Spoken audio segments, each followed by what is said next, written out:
یعنی جس کو آج بہت دور کی چیز سمجھتے اور حدیث خرافات کہتے ہو، اس وقت اس کے بارے میں اس طرح کے اندازے لگا رہے ہوں گے۔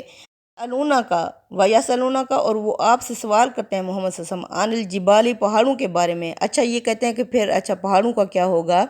فَقُل، پس آپ بھی کہہ دو انہیں، يَنْسِفُهَا رَبِّي نَسْفًا، کہ میرا رب انہیں دھول بنا کر اڑا دے گا۔ فَيَذَرُهَا قَاعًا صَفْصَفًا، پھر وہ زمین کو چٹیل میدان بنا کر چھوڑ دے گا۔ لَا تَرَىٰ فِيهَا عِوَجًا وَلَا أَمْتًا، تم نہیں دیکھو گے اس میں نہ کوئی اونچ نہ کوئی نیچ، یعنی نہ کوئی موڑ اور نہ ہی کوئی ٹیلا دیکھو گے۔ یومئذ یتبعون الداعیہ، اس دن یہ پیروی کر رہے ہوں گے پکارنے والے کے پکار کے، لا عوج لہ، اس دن یہ کوئی عقل نہیں دکھا سکیں گے۔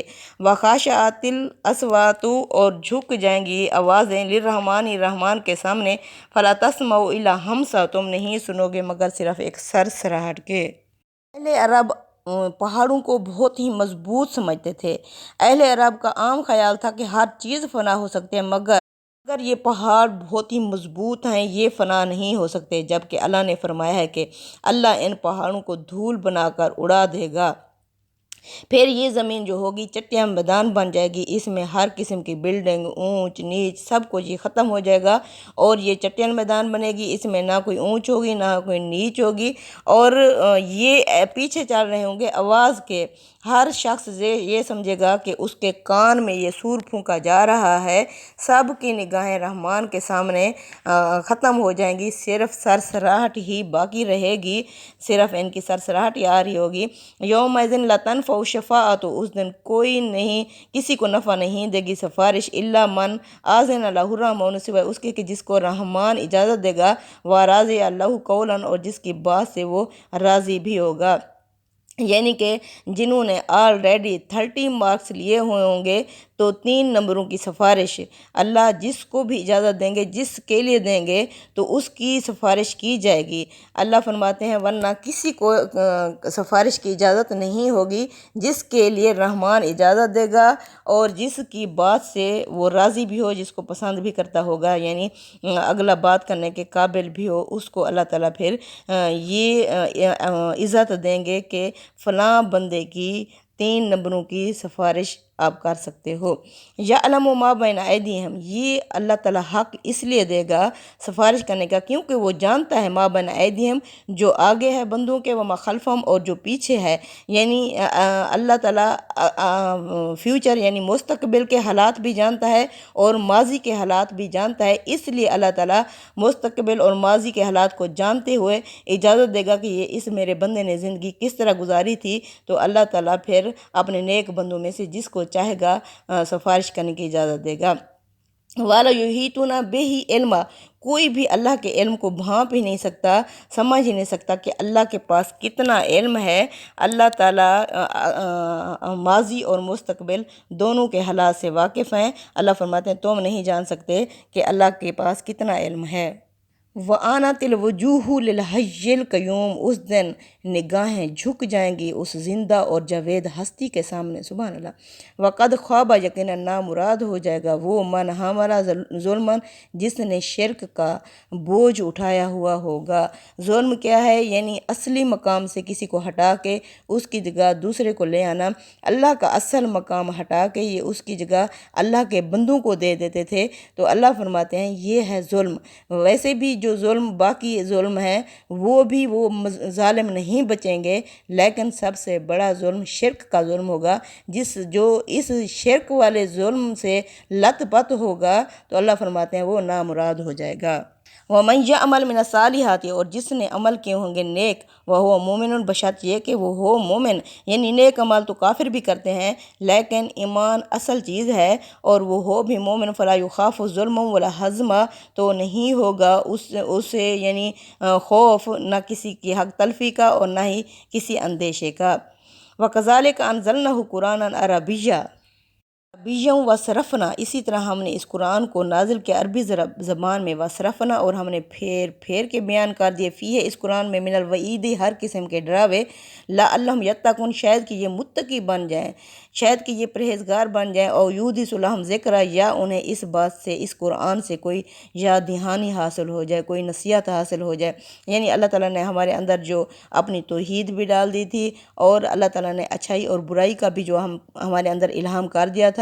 اس کے علاوہ جب وقت کا رسول آتا ہے، کتاب قرآن لے کے آتا ہے، جب وہ تذکیر کرتا ہے تو اللہ فرماتے ہیں اس قرآن میں، اس کتاب میں ہم نے ہر قسم کے کھول کھول کے وعیدیں، ڈراوے بیان کر دی، کس لیے؟ تاکہ یہ لوگ پرہیزگار بن جائیں، یعنی جن کاموں کو اللہ نے حکم دیا ہے ان کو کریں، جن سے روک دیا ان سے رک جائیں، یا اس قرآن سے انہیں کوئی یاد دہانی حاصل ہو جائے، نصیحت حاصل ہو جائے کہ اللہ تعالیٰ نے یہ ہمارے لیے ہی مثالیں بیان کی ہیں۔ فتعالی اللہ المالک الحق، اللہ ہی بہت بلند ہے اور حقیقی بادشاہ ہے بے شک۔ ولا تجعل بالقرآن من قبلی، محمد صلی اللہ علیہ وسلم آپ اس قرآن کو لینے میں جلدی نہ کرو اس سے پہلے، ان یقضی الیک وحیہ، کہ آپ کی طرف پوری ہو جائے اس کی وحی، وقل ربی زدنی علما، اور آپ فرماتے رہیں کہ اے اللہ میرے علم میں اضافہ فرما۔ یعنی یاد دہانی، نصیحت کیا ہے؟ یعنی اس تذکیر و نصیحت اور انذار و بشارت کا حامل بنا کر عربی زبان میں اتارا، اس لیے کہ جن لوگوں پر اتمام حجت کے لیے یہ قرآن نازل کیا گیا ہے، یعنی اتمام حجت کے لیے، یعنی سامنے کون ہیں؟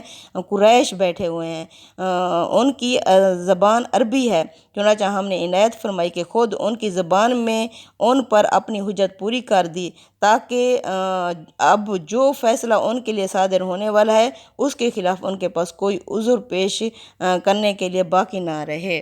یعنی اللہ تعالیٰ نے محمد صلی اللہ علیہ وسلم کو یہ دعا دے دی کہ اے اللہ میرے علم میں اضافہ فرما۔ اپنی قوم پر اتمام حجت نبی کریم صلی اللہ علیہ وسلم کا فریضہ منصبی تھا، یعنی آپ صلی اللہ علیہ وسلم بالخصوص اپنے اندر قریش کے لوگوں کے لیے مبعوث فرمائے گئے تھے۔ اب مکی زندگی صورتوں میں آپ صلی اللہ علیہ وسلم کے مخاطب کون ہیں؟ کفار قریش ہیں۔ تو آپ صلی اللہ علیہ وسلم اس طرح کی غیر معمولی ذمہ داری کو جلد سے جلد اور سرخروئی کے ساتھ پورا کرنے کی خواہش، ایک فطری خواہش تھی کہ جلد از جلد میں اپنی قوم تک یہ پیغام پہنچا دوں۔ پھر قریش بھی بار بار تقاضا کرتے تھے کہ قرآن اگر خدا کی طرف سے نازل کیا جا رہا ہے تو ایک ہی مرتبہ پورا کیوں نازل نہیں کر دیا جاتا؟ قرآن جیسی بے نظیر کتاب کسی شخص کو کائنات کے بادشاہ اور جہانوں کے پروردگار کی طرف سے دی جا رہی ہو اور اس کے اندر یہ خواہش پیدا ہو جائے کہ پوری کتاب جلد اسے مل جائے، تو یہ اس پر تعجب نہیں ہونا چاہیے۔ آپ کے قلب کو، تمام قوت روح کو، زندگی، عقل کو رہنمائی اور ارادے کو ثبات اور استحکام قرآن ہی سے حاصل ہوتا تھا۔ یہ چیز بھی اس کو جلد پا لینے کے شوق اور اضطراب کا باعث بن جاتی تھی۔ اس آیت میں اس بے قراری اور عجلت پر صبر اور انتظار کی تلقین کی گئی ہے۔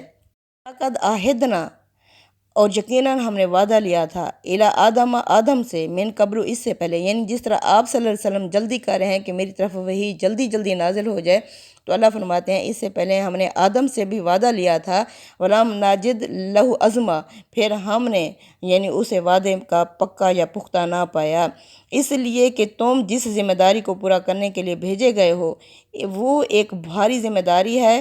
ہم نے اس سے پہلے آدم پر بھی ایک عہد کی ذمہ داری ڈالی تھی تو وہ بھول گیا تھا اور ہم نے اس میں ارادے کی پختگی نہیں پائی۔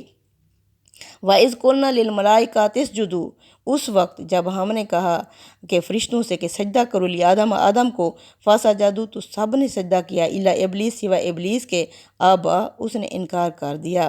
یعنی جب ہم نے فرشتوں سے کہا کہ آدم کو سجدہ کرو تو سجدہ ریز ہو گئے مگر ابلیس نہیں مانا۔ یعنی کہ انسان جلد باز ہے۔ اللہ فرماتے ہیں، یعنی یہ اس کی تفسیر ہے، انسان کی یہی کمزوری ہے جس سے وہ حدود سے تجاوز کرتا ہے اور گناہ میں مبتلا ہوتا ہے۔ مطلب یہ ہے کہ پیچھے موسیٰ علیہ السلام کی اجرت کا نتیجہ دیکھ چکے ہو۔ تمہارے باپ آدم سے بھی یہی غلطی ہوئی تھی، وہ بھی حیات ابدی کو پانے کے لیے جلدی کے راستے پر چل پڑے تھے۔ اس میں شبہ نہیں کہ انسان جس چیز کے لیے جدوجہد کرتا ہے اس کا نتیجہ بہت جلد دیکھنا چاہتا ہے، لیکن اس میں بسا اوقات اپنی راہ کھوٹی کر بیٹھتا ہے۔ اس لیے جتنا قرآن نازل ہوتا جائے اسی کو اپنی قوم کے سامنے پیش کرو۔ اس کتاب کا جو حصہ جس وقت نازل ہونا چاہیے وہ اسی وقت نازل ہوگا اور اس کا فیصلہ اللہ بادشاہ حقیقی کرے گا۔ اس کے لیے کسی جلدی میں مبتلا ہونے کی ضرورت نہیں ہے۔ ایسا کرو گے تو اندیشہ ہے کہ کوئی ابلیس یا کوئی سامری اس سے فائدہ اٹھا کر لوگوں کو فتنے میں مبتلا نہ کر دے، جس طرح موسیٰ علیہ السلام اللہ کے پاس جلدی چلے گئے لیکن اللہ تعالیٰ نے پیچھے کیا قوم کو آزمائش میں ڈالا، فتنے میں۔ اسی طرح آدم علیہ السلام نے اللہ کے حکم کی جلدی کی اور شیطان کے کہنے میں آ کے اس درخت کے پاس چلے گئے۔ تو اسی طرح آپ محمد صلی اللہ علیہ وسلم آپ قرآن کو پانے کے لیے جلدی نہ کریں۔ اللہ ہی بہتر جانتا ہے کہ کب اور کس وقت اس نے کیا کچھ نازل کرنا ہے۔ اللہ تعالیٰ نے کیوں سجدہ کروایا تھا، فرشتوں کو کیوں حکم دیا تھا؟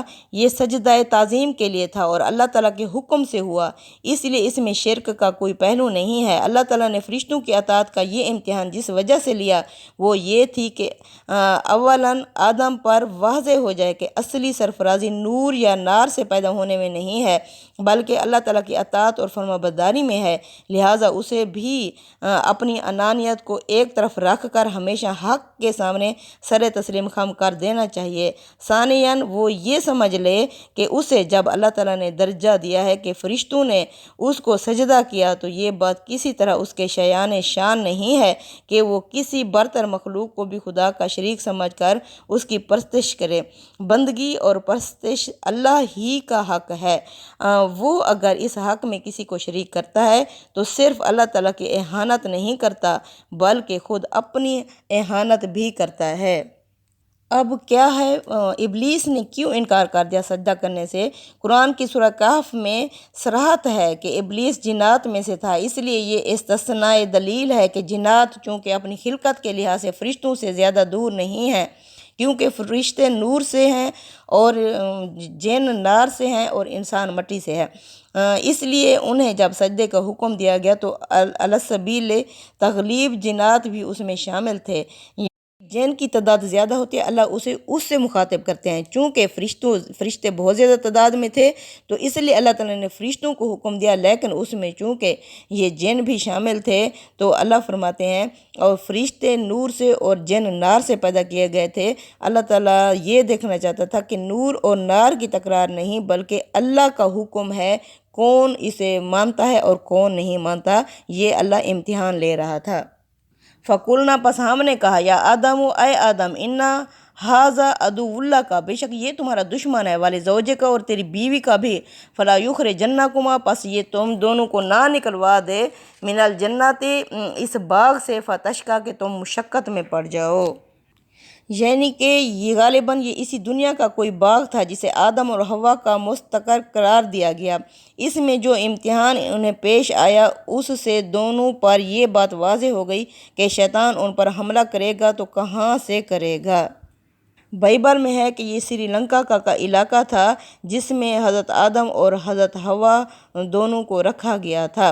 ان علاقہ اللہ تجوع اللہ نے فرمایا بے شک یہاں اس باغ میں نہ تم بھوکے رہتے ہو، فیہا ولا تارا اور نہ ہی تم ننگے رہتے ہو، وَأَنَّکَ لَا تَظْمَأُ فیہا نہ تم اس میں پیاسے رہتے ہو، ولا تضحیٰ اور نہ ہی تمہیں دھوپ ستاتی ہے۔ فَوَسْوَسَ علیہ الشیطان پس وسوسہ ڈالا انہیں شیطان نے، قالا کہا یا آدم اے آدم حل ادلک کیا میں تمہیں نہ بتاؤں، علی شجرۃ الخلد ایک ہمیشہ رہنے والا درخت، و ملک لا یبلی اور ایسی بادشاہ جسے کبھی بھی کوئی زوال نہیں آئے گا۔ اللہ نے فرمایا ایسا نہ ہو کہ یہ تم دونوں کو اس باغ سے نکلوا دے پھر تم محروم ہو کر رہ جاؤ، یہاں تو تمہیں یہ آسائش ہے کہ نہ اس میں بھوکے رہتے ہو، نہ لباس کی ضرورت ہوتی ہے، نہ تم کو اس میں پیاس ستاتی ہے، نہ دھوپ ستاتی ہے، لیکن شیطان نے ان کو ورغلایا۔ فوسوس علیہ الشیطان شیطان نے انہیں ورغلایا، قالا کہا یا آدم اے آدم حل ادلک کیا میں تجھے بتاؤں، علی شجرۃ الخلد ایک ہمیشہ رہنے والا درخت، و ملک لا یبلی اور ایسی بادشاہت جسے کبھی کوئی زوال نہیں آئے گا۔ یہ اس لیے فرمایا کہ ذریت آدم سے ابلیس کی دشمنی اس چیلنج سے واضح ہو گئی تھی جو اس نے سجدے سے انکار کے بعد دیا تھا۔ سورہ اعراف کی آیت نمبر 16-17 میں ہے کہ اس نے کہا تھا کہ میں اولاد آدم کے لیے تیری سیدھی راہ پر گھات میں بیٹھوں گا، پھر ان کے آگے سے اور پیچھے سے، یعنی میں ان کو مستقبل سے ڈراؤں گا اور پیچھے ماضی سے اس کی مثالیں دوں گا، آگے اور پیچھے دائیں اور بائیں سے، یعنی دائیں سے نیک کام اور اللہ کی راہ میں خرچ کرنے سے روک دوں گا، اور بائیں طرف سے آؤں گا اور یعنی ہر قسم کے برے کام کرواؤں گا اور برائی کی طرف خرچ کرنے کی ترغیب دوں گا، ہر طرف سے ان پر طاقت کروں گا اور تو ان میں سے اکثروں کو اپنا شکر گزار نہیں پائے گا۔ یہ غالباً اسی دنیا کا کوئی باغ تھا جسے آدم اور حوا کا مستقر قرار دیا گیا ہے۔ اس میں جو امتحان انہیں پیش آیا اس سے دونوں پر یہ بات واضح ہو گئی کہ شیطان ان پر حملہ کرے گا، تو یہ حملہ شیطان کہاں سے کرے گا؟ یہ الفاظ اپنے لازم ملزوم کے لحاظ سے استعمال ہوئے ہیں، مطلب یہ ہے کہ باغ میں اور ایسے معتدل موسم کی جگہ پر ٹھہرائے گئے تھے کہ سردی اور گرمی دونوں کے عذاب سے محفوظ رہتے ہو۔ چنانچہ جو کچھ تمہیں میسر ہے وہی کفایت کرتا ہے، زندگی کو قائم رکھنے کے لیے کسی غیر معمولی اہتمام کی ضرورت نہیں ہوتی۔ استاد امام لکھتے ہیں، سردی کے عذار میں بھوک اور عریانی ہے، گرمی کی تکلیف میں پیاس اور دھوپ ہے۔ جن لوگوں کی نظر اہل عرب کے کلام پر ہے وہ جانتے ہیں کہ وہ بسا اوقات سردی اور گرمی کی تکلیف کا ذکر اسی طرح کے الفاظ سے کرتے تھے۔ بعض لوگوں نے یہ سمجھا کہ پیاس کا ذکر بھوک کے ساتھ اور دھوپ کا ذکر عریانی کے ساتھ زیادہ موضوع ہوتا ہے۔ ہمارے نزدیک یہ رائے عربیت کے ذوق سے محرومی کا نتیجہ ہے۔ اب وہ درخت کون سا تھا جس سے اللہ تعالیٰ نے منع کیا تھا؟ یہ الفاظ بتا رہے ہیں کہ لفظ شجرہ یہاں مجازی مفہوم میں ہے اور اس سے مراد وہی شجرہ تناسل ہے جس کا پھل کھانے سے ہی انسان اس دنیا میں اپنے آپ کو باقی رکھے ہوئے ہے۔ چنانچہ ابلیس نے یہ لالچ دے کر آدم اور حوا کو اس درخت کا پھل کھانے کی ترغیب دی کہ حیات جاوداں اور ابدی بادشاہی کا راز اسی درخت کے پھل میں ہے جس سے تمہیں محروم کر دیا گیا ہے۔ اس کا پھل کھاؤ گے تو باقی رہو گے، ورنہ جلد یا بدیر موت سے دوچار ہو جاؤ گے۔ شیطان کی یہ بات اگر غور کیجئے تو ایسی غلط بھی نہیں تھی، اس لیے کہ یہ اسی درخت کا پھل ہے جس کے کھانے سے انسان کی زندگی کا تسلسل دنیا میں قائم ہے۔ یعنی وہ درخت کیا ہے؟ میاں بیوی کا تعلق ہے، اور وہ پھل کیا ہے؟ بچہ ہے۔